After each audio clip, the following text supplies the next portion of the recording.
I wanted to let you in on some of the technical challenges I'm being faced with to present the Subnautica Saturday stream over on my other channel. It's been an interesting ride and very exciting adventure for me. Sadly, it hasn't worked out so far.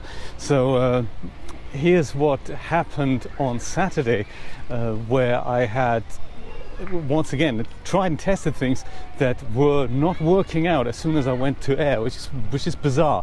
It's almost like a higher power saying, look, you know, you shouldn't be doing this. Don't waste your time and energy with it.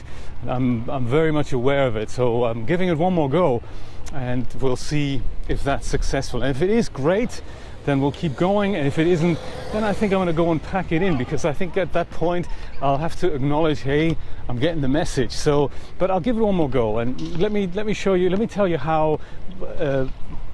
Let me tell you what's happened and why it's all happened. So the issue that I had was that streaming with OBS and a powerful GPU-hungry computer game is so resource intense that it looks like OBS can't handle the processing. I don't know, it's unlikely that my computer is too slow for this, because it does handle other things extremely well. It's a very capable machine, even though it is an old machine, a Z600 workstation by HP. And it's an interesting one, because in OBS I can either use hardware or software encoding for the stream. And I've noticed that when I use hardware encoding, it will kind of just go and steal GPU cycles from my graphics card. And when that happens, the performance of the game isn't fantastic. So the frame rate drops and the game's a bit slower, and it just doesn't look very good. But because I have a dual Xeon processor in there that's very, very fast, there's a 2 quad-core processor, dual quad-core Xeon processor there, 2.8 gigahertz. Old generation, yes, but it's definitely fast when it comes to CPU encoding and CPU doing stuff. And so what achieves good results is to use software encoding while leaving the GPU free to do all the hardware stuff. And it looks like with Subnautica it just doesn't work very well. Well, it doesn't work very well on YouTube, must I say, because all my testings, my trials, I did that with my Twitch channel. That's a great test bed for me, and I can just do whatever without bothering anybody with lots of notifications there. So I thought, hey, that's perfect. And I was able to get a very good looking 1080p stream onto Twitch for, I don't know, 15-20 minutes, however long I've tested it. It was all good, and so I had assumed it was going to work fine on YouTube as well. And I really don't know what the difference is. I mean, the stream that's coming out of OBS is exactly the same, no matter if you're using if you're using Twitch or if you're using YouTube. It really doesn't matter. My data rate that I had set was fine, so the data delivery was okay.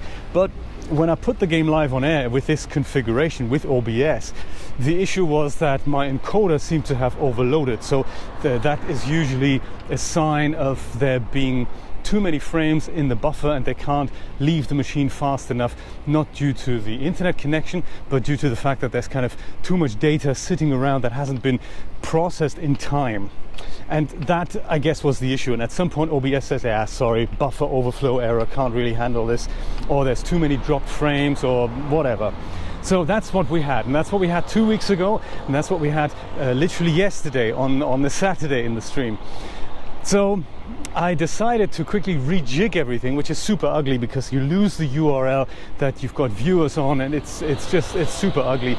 But I thought, hey, let me try out a different streaming setup altogether, and that was with my external HDMI USB capture device. So that's a little box about the size of a cigarette box that takes an HDMI signal in, transcodes it and gives it out on a USB line, and that can then be picked up by OBS even on a different computer. So I used my Mac to encode my PC, so my PC was totally free to handle the game. I thought that was a great idea, and my Mac was then easy enough to use its own 100% capabilities to create the stream and stream it out.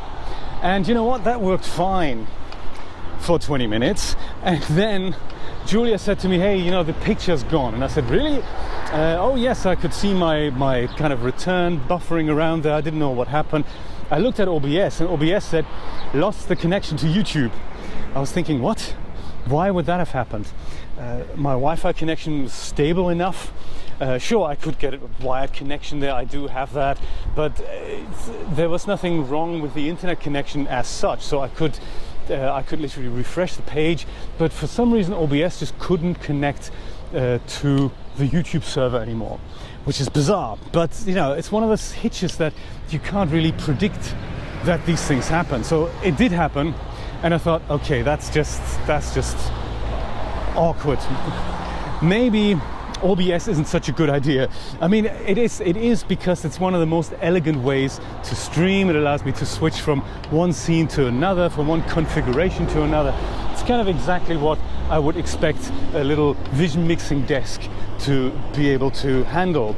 And I would love to keep using it, but perhaps I should go with a much easier setup there, and perhaps a different software altogether. So there's something really interesting by the people who make my graphics card, or the people who make the software for my graphics card, namely the people from NVIDIA.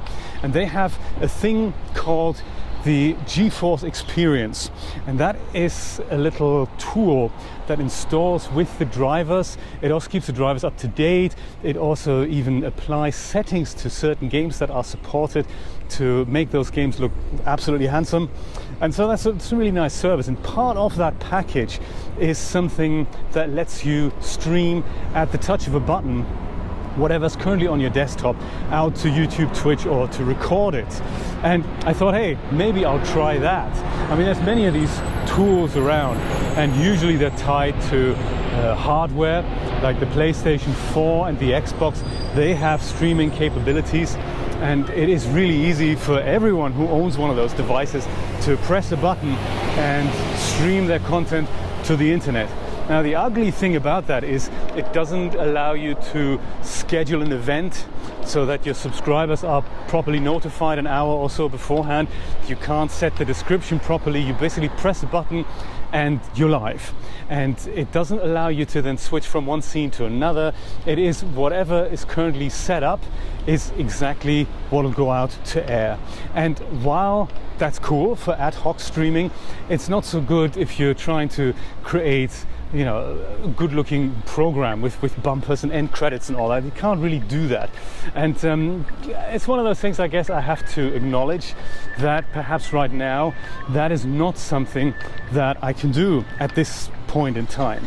I probably could get a second PC, one for gameplay, one for streaming. I use a proper Elgato HD60 Pro PCIe capture card, which I do own, but that's more for kind of console games, so that's for capturing external sources, and I don't have another desktop PC where that card could go in, so it's a third option to stream it. So, but anyway, long story short, what I have tried yesterday for like 2 hours after this stream went so super wrong once again, I was thinking maybe I'll try the GeForce Experience. And the cool thing about that is that the developers, NVIDIA, know exactly what hardware they're working with. So the cool thing is that they can write a program that literally doesn't just steal random CPU cycles. They can address the hardware encoder on the card exactly as it happens, and perhaps take a raw output here and there that is not so detrimental to the gaming experience.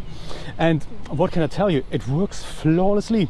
It works extremely well. I can present a 1080p 60 stream in really good quality. Well, also I thought in my rehearsals, so I will see if I can do that next Saturday. So that is what I'm planning, the GeForce Experience. There are a few issues that are just different to the whole workflow. So for example, it'll just go live when I press a button. I then have to go to YouTube and quickly update the description of the video and add a proper thumbnail and all that. So that's one thing that doesn't really happen there. As soon as I press a button, the event is created, and then I can go ahead and edit it. So we'll see how that works. I can still switch from a holding slate, like a countdown loop, to the game footage. I can also narrate the whole thing, so my microphone will be recorded. What isn't working currently is the webcam, but I'm not really that worried about it, so I won't be in the picture. But I don't know, maybe that's something, that's a good thing, you know. I'm thinking that may not be such a bad thing. It's often I find that I focus more on the presenter than on the subject matter, and in this case it really is about the beautiful graphics of Subnautica. So we're ticking 2 out of 3 boxes for presenting crisp and clean visuals with really smooth motion at 60 frames a second. It's not detrimental to the PC's performance. It's very easy to do, and yeah, so the audio will still be there. We'll have a chat. This is exactly what I had envisioned, us coming together as a community and discussing a video game in the background. So that should all be good. The webcam thing is a weird one because it's supposed to support that, and there are many articles on the internet that people just have issues with getting that to work, and it just, for some people it'll never work, and for other people it works flawlessly. And I'm sadly in that category of the 20% of people on this planet who just for whom it doesn't work.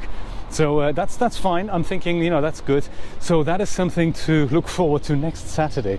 And I've also decided that because the first part of the whole stream didn't look that good, let's just start again. Let's just start a whole new game again, and we'll just start afresh and approach it one more time. And if I'm not successful with that, well, let's just see what happens next. I mean, there are other things I had planned, like, you know, there'll be Subnautica Saturday, there could be the Tomb Raider Thursday, there could even be something like a Mobile Monday where I can play video games from the mobile device while I'm sitting in the park. I don't know, it's just loose ideas and they may never come to fruition, but I see benefit and I see value in this, and let's just see how it goes. Yes, that's all I wanted to tell you today.